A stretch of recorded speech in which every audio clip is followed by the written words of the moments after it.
So in the moment, I thought, like, if I were to cry, that was over for me. Like, I would die. Kennedy Littledike from Nampa, Idaho, survived a terrifying car accident in 2021. I was having a really hard day because me and my past boyfriend, ex-boyfriend, we broke up 2 days prior, and I was 16. I was emotional. I was a girl. And so my two best friends at the time, they were like, hey, let's go do something fun today to keep your mind off everything. We have a big mountain, and you can go park your car at the very base of it and watch like the prettiest sunsets. And so that's where we went, and we're watching the sunset. I actually have a picture of like the sunset that night, like 15 minutes before the accident. The teens headed home. I can't remember what made me start crying again, but I wasn't driving at first and crying. Like, everyone's like, you should have pulled over. Yeah, I would have, but it was like so abrupt, and then it happened so quickly. And I started to go off the road on the left side, and I overcorrected too far, and I went off the road on the right side, and my side of the vehicle hit the power pole, and it flipped us sideways, and we started flipping and rolling, and we didn't have our seatbelts on. So when we were flipping and rolling, I was the first one out, and I wasn't on the ground. I was actually hanging in the power line by my broken leg. So all three of us were thrown out, and I was hanging up there, and in the process of getting thrown, my arm was actually torn off and was hanging on by the skin on my back, and then my femur was snapped over the wire and hanging in front of my face. And so you can see in the picture that it's all twisted. A lot of people ask, how did you not bleed out? Well, the main artery in my leg was pinched off by the power line, and then my main artery in my arm was actually cauterized when I got electrocuted. I remember I was drowning in my blood because it was running from my leg, it was running from my arm, it was like going in my nose, and I was just wiping it out because it was literally drowning me. Like, I didn't know what to do in that situation. I felt so helpless, and I remember I started to cry, and I remember telling myself, like, if you cry, you're done. Like, this is the end for you. Kennedy had what some might call a religious experience. But my second memory was actually a FaceTime call. I didn't have my phone, obviously, it was in the field, but I had a memory of a FaceTime call, and it was a picture of God, the picture of him reaching his hand through the water.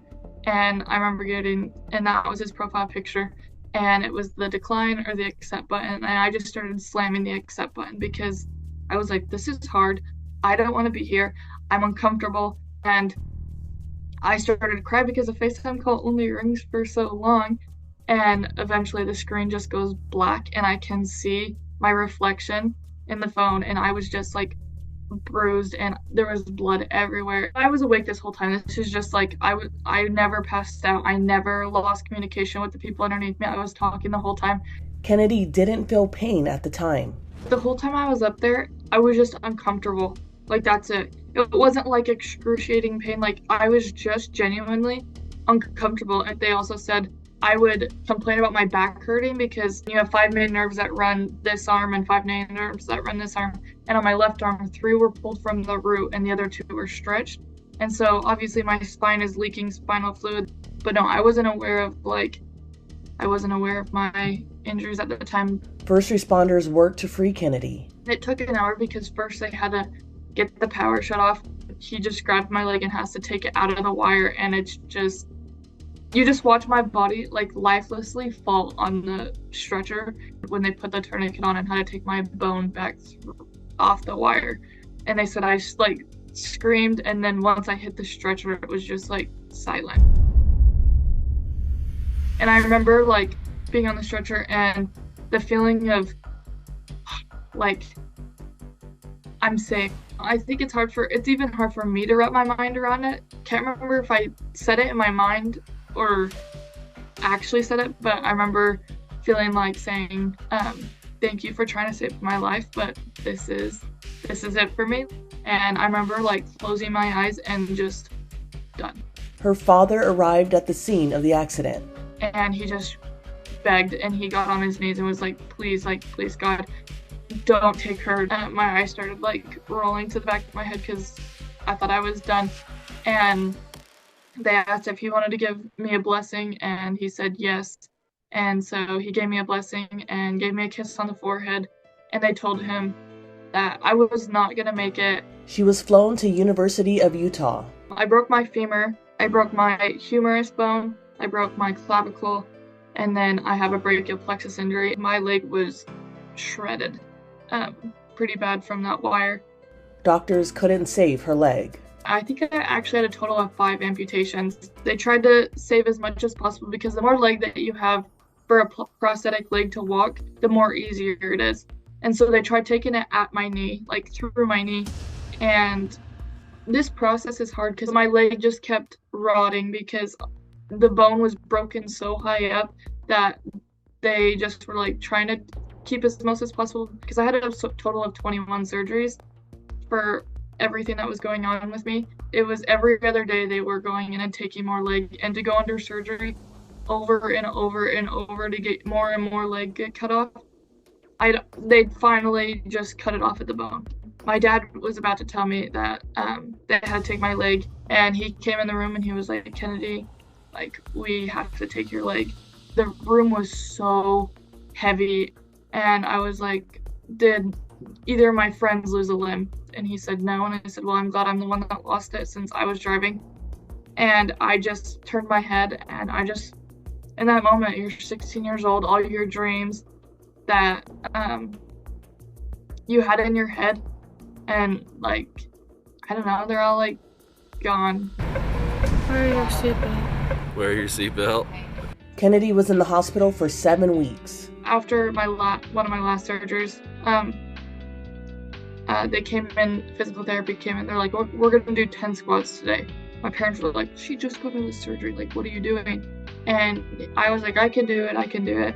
And I remember asking them, like, is my gown covering my leg? And they said, yeah, it's covering your leg. So I got up, did my 10 squats, and I was feeling good, like making jokes, all the things. I don't know, I just glanced down and my gown was up, not covering my leg. And obviously I had bandages all over, and I remember looking down and I looked at my dad, and I started bawling. I was like, you didn't tell me that it was short. It was this short. No, I was upset because I really don't have much of a leg. Like, if it looks longer because the skin's like lost all its muscle, so it looks longer, but the bone is really like maybe that long. Like, I have no femur really left.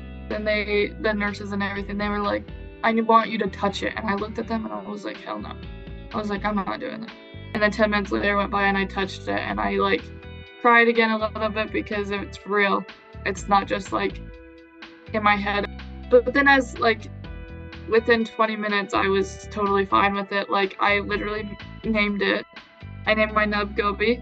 And I made a whole dance for it. Go Gobi. Go Gobi. Go Gobi. I don't know what happened to me in the hospital, but I just had like such a smooth transfer from such a bad mental health state to like such a positive one.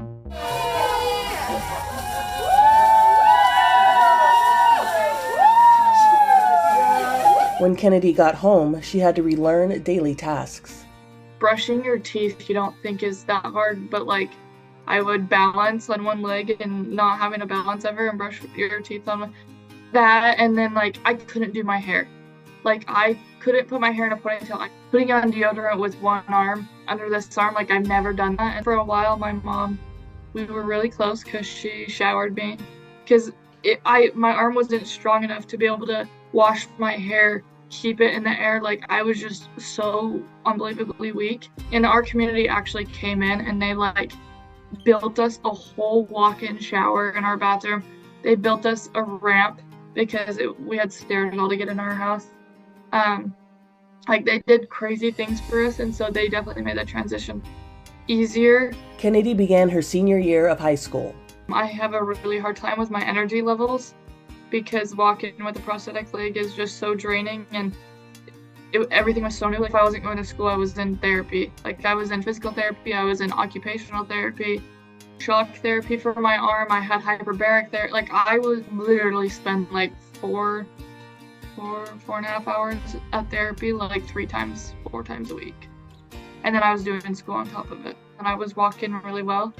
My arm though, my humerus bone actually didn't heal for 8 months after the accident.